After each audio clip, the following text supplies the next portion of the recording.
أعوذ بالله من الشيطان الرجيم بسم الله الرحمن الرحيم عن أبي هريرة رضي الله عنه قال رسول الله صلى الله عليه وسلم إن الله لا ينظر إلى أجسادكم ولا إلى صوركم ولكن ينظر إلى قلوبكم أخرجه مسلم في صحيحه.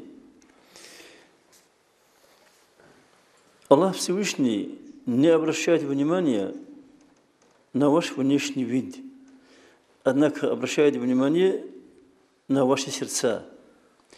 В том смысле, чем заняты ваши сердца?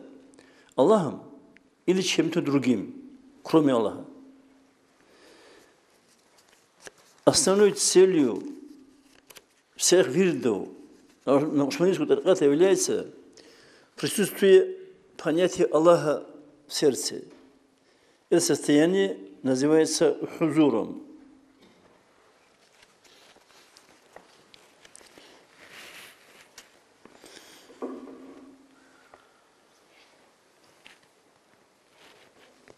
Есть такой хадис. عن أبي هريرة قال سمعت رسول الله صلى الله عليه وسلم يقول إن أول الناس يقضى يوم القيامة عليه رجل استشهد فأتي به فعرفه نعمته فعرفها قال فما عملت فيها قال قاتلت فيك حتى استشهدت قال كذبت ولكنك قاتلت لأن يقال هو جريء فقد قيل ثم أمر به فسحب على وجهه حتى ألقي في النار ورجل تعلم العلم وعلمه وقرأ القرآن فأوتي به فعرفه بنعمه فعرفها قال فما عملت فيها قال تعلمت علم وعلمته وقرأت فيك القرآن قال كذبت ولكنك تعلمت ليقال عالم وقرأت القرآن ليقال هو قارئ فقد قيل ثم أمر به فسحب على وجهه حتى ألقي في النار ورجل وسع الله عليه وأعطاه من أصناف المال فأتي به فعرفه نعمه فعرفها قال فما عملت فيها قال ما تركت من سبيل تحب أن ينفق فيها إلا أنفقت فيها لك قال كذبت ولكنك فعلت ليقال هو جواد فقد قيل ثم أمر به فسحب على وجهه حتى ألقي في النار رواه مسلم ونسائي. Длинный хадис, но мы сейчас его переведем. Сподвижник Абу Хурайра, радиаллаху анху, передал хадис, в котором говорится: я слышал, как пророк Мухаммад, алейхиссалам, сказал: судный день – это киямат день. Первый, с кого начинается допрос, это человек, который сражался в Газавате и был убит на поле боя. Всевышний Аллах сам допрашивает его и указывает ему на те блага, которые Аллах ему дал. Это здоровый и крепкий организм, сила, отвага, оружие и так далее. Он во всем этом признается. Аллах его спрашивает: где ты применил, как ты применил эти данные тебе нематы? Он отвечает: я сражался ради тебя, я Аллах, пока меня убили. Аллах ему говорит: ты лжешь, это неправда то, что ты говоришь. Ты сражался, чтобы о тебе люди говорили, какой он храбрый, отважный. Люди так и тебе сказали о тебе. Затем было приказано ангелам, чтобы его потащили по земле лицом вниз и бросили в ад. Так и было сделано. Второй – это был человек, который приобрел исламские знания и сам учил других этим знаниям, а также читал Коран. Всевышний Аллах указал ему на те блага, которые были даны ему Аллахом. Это разум, понимание того, что он изучал, хорошую память, возможность обучать других и так далее. Он во всем этом признается. Аллах его спрашивает, где и как ты применил эти знания? Он отвечает, приобрел знания и учил других ради тебя, я Аллах. Также читал Коран ради тебя. Аллах ему говорит, ты лжешь, это неправда то, что ты говоришь. Ты приобрел знания, чтобы про тебя говорили, что ты ученый, и читал Коран. Про тебя так и было сказано. Затем было приказано ангелам, чтобы его потащили по земле лицом вниз и бросили в ад. Это и было сделано. Третий человек. Это тот, которому Аллах дал богатство и имущество. Аллах указал ему на эти блага, которые он ему дал. Тот человек в этом признается. Аллах ему спрашивает, где и в каких целях ты применил данные тебе имущество и блага. Тот человек отвечает, я применил свои средства на все те пути, которые ты хотел, чтобы они там применялись. Аллах ему отвечает, ты лжешь, ты эти средства расходовал, чтобы о тебе говорили, какой он щедрый. Это и было сказано. Затем было приказано, чтобы его потащили по земле лицом вниз и бросили в ад, что и было сделано. Асхаб Абу Хурайра, радиаллаху анху, несколько раз потерял сознание, когда рассказывал этот хадис. Этот хадис передан Муслимом и Насаием. О нем рассказал и Тирмизи, и сказал, что хадис достоверный. Это же было сказано и Ибн Хаббаном. Комментарий. На поверхностный взгляд, внешне все деяния этих трех людей были хорошими. Однако они не спасли своих хозяев от унижения и огня ада. Эти внешне нам кажущиеся хорошие деяния, они не спасли своих хозяев от огня ада. Сам Аллах Всевышний приказал так поступить с ними. Какая причина?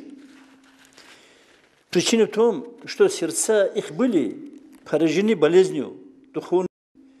Это показать себя людям, что они храбрые, ученые, читающие Коран, щедрые.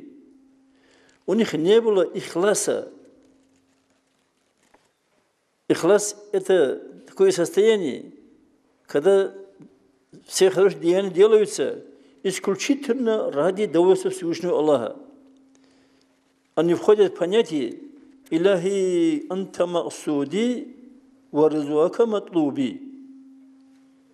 Я Аллах, цель моих деяний – это Твое довольство. И опять Твое довольство – это максуд, то, что я ставлю перед собой целью. У них не было ихсана. Ихсан – это когда ты делаешь поклонение Всевышнему Аллаху, как будто ты видишь его. Если так не можешь, то тогда хоть будь уверен, что он тебя видит. Эти два состояния, ихляс и ихсан, они являются ведущими силами ашамлийского тариката. Вот на что надо обращать основное внимание и проявить этому упорство.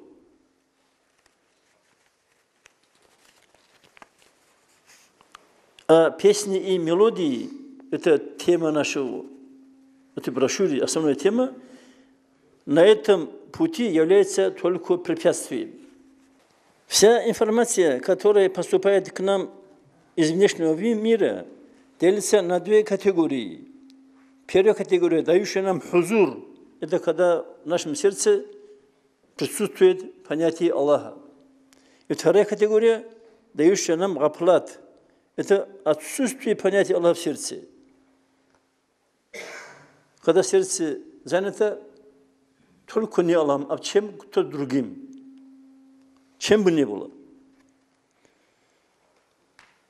На странице 243 Канзу Маариф, который написал Сапа Афанди, когда Саллаху Сирруху, читаем.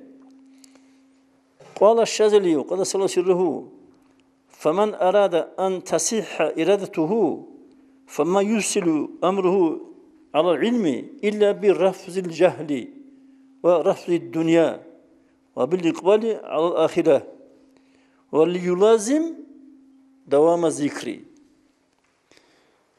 Перевод. Кто хочет, чтобы его убеждения были правильными, он должен отбросить невежество и повернуться к знаниям, к науке.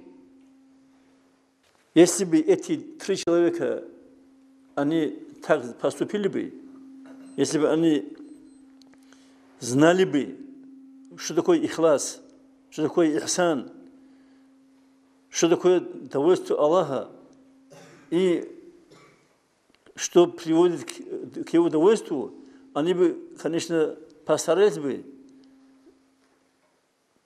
совершать те деяния, которые они совершали, делать ради Аллаха. Вот это намерение у них в сердце было бы, если бы они это знали. Прежде чем что-то делать, надо знать вначале, как делать, что делать. И вот на это и указывает Аллах в этом изречении. Также должен отбросить интересы этой мирской жизни. Много людей, которые обмануты этими мирскими благами. Очень много людей. Деньги, имущество, машина, хороший дом, квартира и так далее, и так далее. Все это человека обманывает, все это человека уводит от основной цели. Основная цель наша, чтобы мы в ахирате, где имеется 2 состояния, рай и ад, и мы там будем находиться вечно, навсегда. И какой будет счастливый тот человек, который избавится от огня ада, и какой счастливый тот человек, который вступает в рай. Вот к этой цели надо стремиться, а эти мирские блага только мешают этому, обманывают. И также Аллах продолжает. Надо полностью повернуться к ахирату. Сколько мы проводим в этом мире, и сколько мы проводим в ахирате. Это же ясный пример. И сколько бы ни были на этом свете, все равно это проходит. День за днем, неделя за неделей, месяц за месяцем. Мы не можем удержать время. Нас как конвейер толкает вперед каждый день к ахирату. А ахирате мы будем навсегда, на веки веков. Вот на эти указывает Аллах Шазали. Надо повернуться полностью к ахирату. Плюс к этому надо проявить усердие в постоянном зикру. Надо проявить усердие. Вот на что обращать внимание Аллах Шазали. Всевышний Аллах в Коране говорит: «Ма джа'ала Аллаху ли раджулин мин қалбайни фи джауфихи». Аллах не сделал внутри организма человека 2 сердца. Это Сурат Ахзаб, 4 аят. يعني ليس في جوف بني آدم قلبان بل فيه قلب واحد. Организм только одно сердце. فإن جعله مشغولا بالدنيا, если он, этот человек, заполнит его проблемами этого мира, يبقى بلا حزن من الله تعالى. Он останется без доли со стороны Аллаха.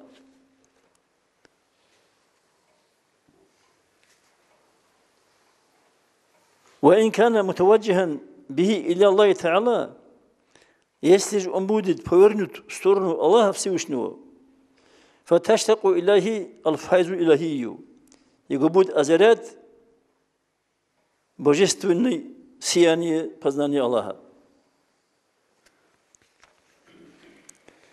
Комментарий. Один раз дается жизнь человеку. Мы обречены в ахирате предстать перед Всевышним Аллахом. Как-нибудь счастливым тот человек, который, будучи в мирской жизни, повернул свое сердце к Аллаху и не дал себя обмануть кратковременным мирским наслаждением и своему нафсу. А в мелодиях и песнях есть доля для наслаждения для нафса. Это мы все знаем. Кто не любит слушать музыку, слушать песни? Это все мы рождены, в нас вложено это вот желание слушать и музыку, и песни. Но только надо подавить это желание. Надо знать, что это наносит нам огромный вред. И нафс является нашим же врагом. Вот среди 4 врагов, которые пророк перечисляет, и в нафс тоже, наш нафс. Не подкармливать его надо, а держать в задавленном состоянии. Надо знать, что такое нафс, и надо его держать в своей рамке. Кала Убайдуллах Ахрар. Это страница 245 Канзу Маариф. Самарканди Кадасаллаху сирруху. الطريقة النقشبندية أفضل الطرق وأعلاها محافظة نسبتها واجبة وإن أهلها وأربابها في غاية الشرف والكمال ويجب أن يكون في اجتهاد عظيم في محافظة نسبتها لأنها توجب المحبة الإلهية. عبيد الله أحرار قدس الله سره один из авторитетов нашего тариката. Так охарактеризовал нашего тарикат, что этот тарикат самый превосходный тарикат из всех тарикатов, самого высокого достоинства. Охранять его чистую структуру обязательно. Муриды и предводители этого тариката находятся также на самой высокой степени достоинства и совершенства. В этой связи необходимо проявить большое усердие в сохранении его чистого внутреннего содержания, в том виде, как он до нас дошел, так как этот тарикат приводит нас к божественной любви со стороны Аллаха.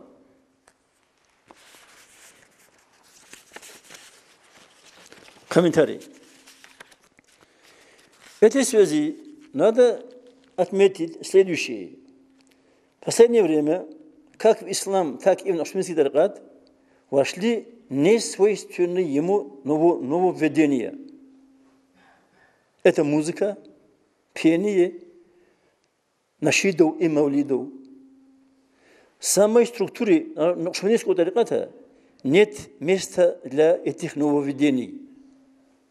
Но нашуминский тарикат – это тайное сердечное зикру, это рабита. Это муракаби.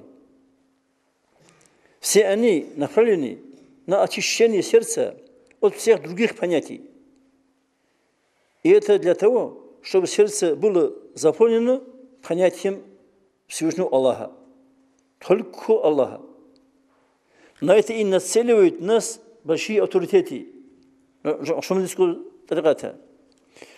Чтобы мы сохранили чистоту внутреннего содержания нашего тариката в таком виде, как он до нас дошел. Страница 430 Канзу Маариф. قال صلى الله عليه وسلم الصلاة معراج المؤمن وقرة عيني في الصلاة أقرب ما يكون العبد من الرب في الصلاة. الصلاة هي التي يتلذذ بها أرباب العزائم وهي التي يتراوح بها أصحاب السقام وقال النبي صلى الله عليه وسلم أرحني يا بلال رمز إلى هذا المعنى وكان اشتغاله صلى الله عليه وسلم بها راحة له لما فيها من مناجاة ربه. Hadisi proroka sallallahu alejhi ve sellem сказано: молитва – это ми'радж мусульманина, свет моих глаз в молитве. Свет моих глаз в молитве. В другом хадисе: самое приближенное духовное состояние раба Аллаха со своим Господином бывает в молитве. Молитва – это то состояние, в котором получают духовное наслаждение те, которые усердствуют в поклонении Аллаху. Они получают также душевный покой в молитве. На это указывает слова пророка, саллаллаху алейхи ва саллям, Билалу, разъяллаху анху: «Доставь мне душевный покой, я Билал». Дальше. Страница 431. ثم إن من عدم الاطلاع على حقيقة الصلاة أن الجمع الغفير من هذه الطائفة طلبوا تسكين اضطرابهم من مقامات أنغام. Когда люди не получают от молитвы то духовное наслаждение и душевный покой, который пророк наш саллаллаху получал, они ищут его в пении и мелодиях. Если бы они увидели хоть маленькую щепотку, здесь теперь арабский прочту вам текст. فَلَوْ لَاحَ لَهُمْ مِنْ كَمَالَاتِ الْحَقِيقَةِ الصَّلَاةِ نَبْذَةً أَوْ شَمَّةً وَتَصَوَّرُوا دواءهم في السماع لم التفتوا إلى الوجد وما ركنوا إلى السماع والنغمات. Если бы они увидели хоть маленькую щепотку от истинного совершенства молитвы, они и не повернулись бы в сторону самаа, в сторону пения и мелодий, а также не обратили бы внимание на веселое настроение, наслаждение, которое они получают от мелодии и пения. Айюхал ах, теперь Сафлаван говорит: «Кама анна байна салати ва нагамати фаркан, казалика الفرق بين الكمالات التي منشأها صلاة وبين الكمالات منشأها نغمة فاعلم فإن العاقل يكفيه الإشارة». О мой брат, между молитвой и пением большая разница. Большая разница. Такая же большая разница между тем, что человек получает от совершенства молитвы, имеется в виду духовное удовлетворение, и между тем, что он получает от песен и мелодий, имеется в виду веселое настроение. Подумай над этим. Для умного человека и знак достаточен. إن هذا الكلام اليوم ثقيل على أكثر الناس وبعيد عن أفهامهم غاية البعد. Поистине этот разговор очень тяжелый для большинства людей и очень далекий от их понимания. Очень далекий. Комментарий. Эти слова имам Раббани говорит лет 200-250 тому назад, когда мелодия, пение и музыка не так были распространены, как сегодня. Асхаб Афанди приводит эти его слова в своей книге лет 100 тому назад, чтобы они сказали сегодня, когда так распространены эти явления, и песни, и музыка, и наши и так далее. لكنهم لو أنصفوا ووازنوا هذه العلوم والمعرفة وعلوم هؤلاء ومعرفهم بميزان الشريعة ولاحظوا صحة الأحوال وسقمها بمطابقة العلوم الشرعية وعدم مطابقتها ونظروا في أي منها تعظيم الشريعة أكثر وتوقير النبوة أوفر لراجعوا عن ذلك الاستبعاد ولاقروا بأنه محض السداد. قاله إمام رباني قدس الله سره. Перевод. И если они проявляют искренность, если люди проявляют искренность и справедливость и поставят на шариатские весы на одну чашу свои взгляды и научные установки, а на другую чашу наши взгляды и научные установки, После этого посмотрят, какие душевные состояния соответствуют шариатским установкам, а какие не соответствуют. Второе, на какой стороне возвеличивание шариата в большей степени, а на какой в меньшей степени. Если они проведут этот анализ на искренне справедливой основе, им остается признать, что чистая правда на нашей стороне. Это имам Раббани говорит. Дальше. Страница 504. Насихату имама Раббани кадасаллаху сирруху. ولا ينبغي صرف الأوقات في اللهو واللعب وإتلاف العمر فيما لا يعني فضلا عن صرفها في أمور منهي عنها وإياكم والرغبة في الغناء والنغمة والانخداع بالالتزاز بهما فإنها سم مطلي بالعسل. Перевод. Наставление имама Раббани. Очень нежелательно расходовать свое время на всякие веселья, развлечения, игры, слушание музыки, слушание песен, слушание и так далее, и так далее. Также нежелательно расходовать свою жизнь на бесполезные занятия. Остерегайтесь от желания слушать пение и мелодии. Еще раз повторяю.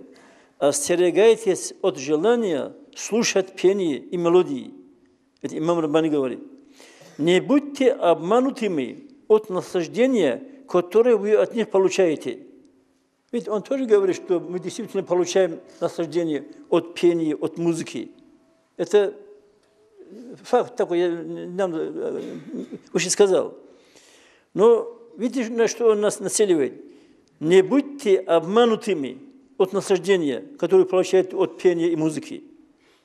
Поистине это яд, покрытый сверху медом. Вот что такое пение. Комментарий. И это говорит Муджаддид аль-Фиссани, это признанный обновитель второго тысячелетия. Один из тех авторитетов, за которым нам повелевает следовать наш Сайфулла Афанди кадасаллаху сирруху. То, что они говорят нам сегодня, в этом мире, мы увидим его своими глазами там ахирате. Дальше. Страница 505. Имам Раббани, кадасаллаху сирруху, говорит следующее. وبعد تصحيح الاعتقاد وإتيان الأحكام الفقهية ينبغي استغراق الأوقات بذكر الله تعالى على نهج اتخذتموه وكل ما ينافيه ينبغي أن يجتنب عنه. Перевод. В первую очередь, надо иметь истинные и твердые вероубеждения. Затем надо выполнять все предписанные исламом установки. Это молитва в мечети, вместе с джамаатом, пост Рамазана, закат, хадж. Все это отлично. После всего этого очень желательно заполнять свободное время поминанием Аллаха, зикру, который вы взяли на себя от шейха. Теперь, все, что мешает этому, желательно отдалиться от него. Это его слова. Еще раз повторяю эти слова. То, что мешает этому, тому, что мы говорили, вначале иметь убеждение, это выполнять все предписания ислама, это пост, это молитва, пост Рамазана, закат, хадж и так далее. И после этого заполнять оставшееся время зикру заполнять все время, который взяли от шейха. И то, что мешает этому, желательно отдалиться от него. Мы все знаем, что и песни, и нашиды, и все остальное мешает этому. Мешает. В сердце, мы выше сказали, у нас Аллах Та'ала создал одно сердце в организме, одно сердце. Оно должно быть или молитвами, или зикру, или пением.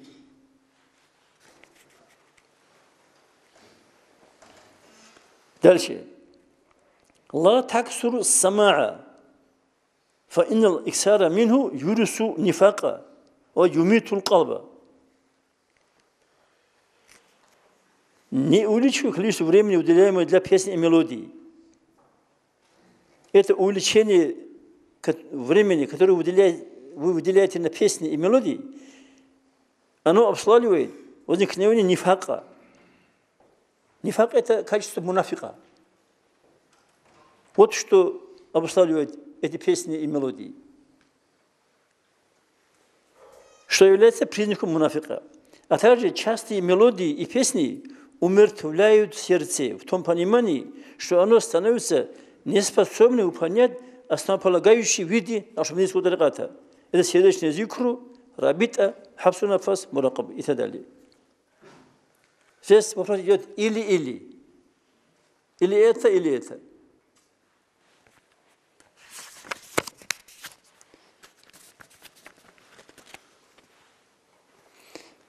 Дальше. Конечной целью на пути нашего тариката является достижение мурида степени усул. Что это означает? Это пребывание со Всевышним Аллахом, когда понятие Аллаха в сердце, постоянно. На странице 455 Канзу Маариф читаем: «Тарикул вусули иля Аллахи Та'аля арбаатун». 4 пути имеется, каким путем достигается этот усул. Первый. Ат-тарикул ула сухбату шейхил хакики. Это встреча с истинным шейхом тариката. Дальше. Арабитату вахия ибаратун ан рабт ил-каби би-каби шейх ил-мурабити. Второе – это рабита. Рабита – это то состояние, когда вы связываете свое сердце с тем шейхом, на который делается рабита. У нас Махмуд, например. Рабита – это духовная связь сердца мурида с сердцем того шейха, на который делается рабита. Дальше. Ал-ильтизаму би мула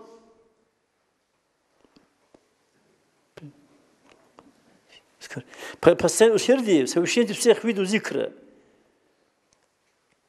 значит, который получит от упомянутого шейха. Постоянное усердие в совершении всех зикров, которые взяты от упомянутого шейха. Дальше. И муракаба. 4. Все виды муракабу.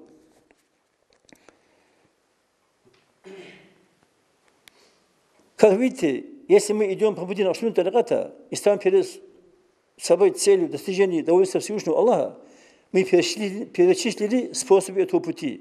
Других способов нам Сапал Апанди не дает. В этом плане трата времени на выслушивание пения и музыки является крайне нежелательным, нецелесообразным, мешающим достижению поставленной цели.